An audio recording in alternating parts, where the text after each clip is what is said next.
নমস্কার, আমি উর্মিলা নিয়ে চলে এসেছি আরও একটি নতুন রেসিপি। আজকে করে দেখাবো ঘরোয়া পদ্ধতিতে চিকেন বিরিয়ানি। তো তার জন্য আমার লাগছে কি কি, এখানে রয়েছে পেঁয়াজ কুচনো, রয়েছে জায়ফল, জয়িত্রী, এলাচ, দারচিনি, লবঙ্গ, গোলমরিচ। এখানে রয়েছে কেটে ধুয়ে রাখা আলু, রয়েছে তেজপাতা,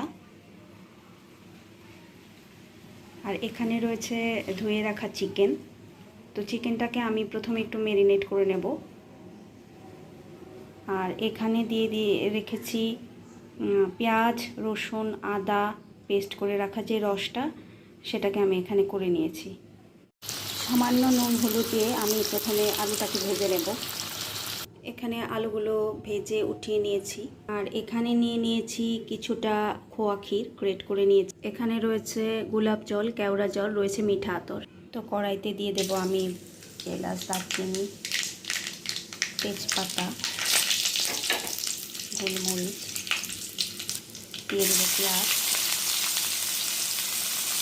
আর আমি এখানে নিয়ে নিয়েছি সানরাইজের বিরিয়ানি মশলাটা। পেঁয়াজ প্রায় ভাজা ভাজা হয়ে এসছে।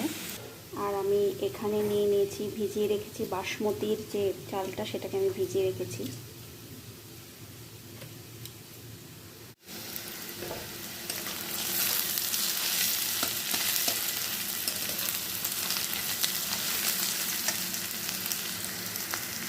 এখানে চিকেনটাকে ম্যারিনেট করে রেখেছি। এখানে দিয়ে রেখেছিলাম একটু টক দই, তেল আর নুন। এটাতে আমি এখানে ম্যারিনেট করে রেখেছিলাম। এবার আমি পেঁয়াজটা আমার ভাজা হয়ে এসছে। এই কড়াইতে দিয়ে দেব আদা, পেঁয়াজ, রসুনের যে রসটা, সেটা আমি দিয়ে দেব।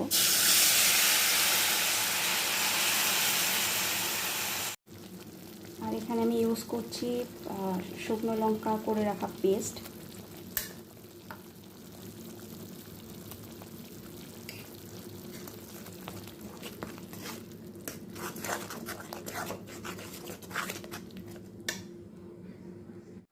চিকেনগুলোকে দিয়ে এবার আমি ভালো করে নাড়াচাড়া করে নেব।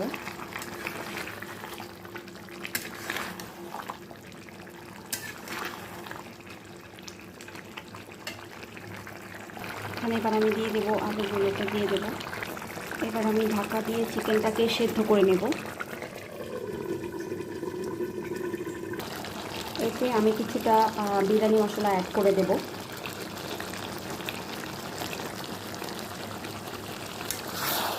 এবার এটাকে আমি ভালো করে আরেকটু নাড়াচাড়া করে দেবো।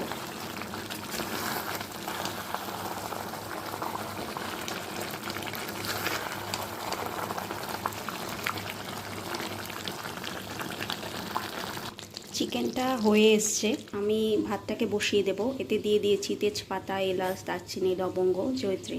আমি এই বাসমতি চালটাতে দিয়ে দিচ্ছি একটু নুন, আর দিয়ে দিচ্ছি অল্প পরিমাণে একটু সাদা তেল করে নিয়েছি। এবার আমি মাংসগুলো উপরে দিয়ে সেট করে নেব। মাংস দিয়ে দিয়েছি। এবার দিচ্ছি আমি গোলাপ জল, দিয়ে দিচ্ছি অল্প পরিমাণের একটু কেওড়া জল, দিয়ে দিচ্ছি অল্প একটু পরিমাণ মিঠা আতর, দিয়ে দিচ্ছি নুন, আর আমি দিয়ে দিচ্ছি এর উপর দিয়ে গ্রেট করা খোয়া ক্ষীর। এরপর দিয়ে দিয়েছি আবারও আমি ভাতটাকে সাজিয়ে দিয়েছি। এবার মাংস দিয়ে আবার সাজিয়ে দেব। এভাবে করে আমি সাজিয়ে নেব। উপর থেকে বিরিয়ানি মশলা, খোয়া ক্ষীর, গোলাপ জল, কেওড়া জল, মিঠা আতর ছড়িয়ে দিয়ে, পরিমাণ মতো নুন ছড়িয়ে দিয়ে, এবার আমি এটাকে ভালো করে আটকে 10 মিনিট মতো দমে রাখলেই তৈরি হয়ে গেল আমার ঘরোয়া পদ্ধতিতে খুব সহজেই বিরিয়ানি। তৈরি হয়ে গেল আমার ঘরোয়া পদ্ধতিতে সহজেই চিকেন বিরিয়ানি। ভালো লাগলে অবশ্যই কমেন্ট করবেন আর সাবস্ক্রাইব করবেন। ধন্যবাদ সবাইকে।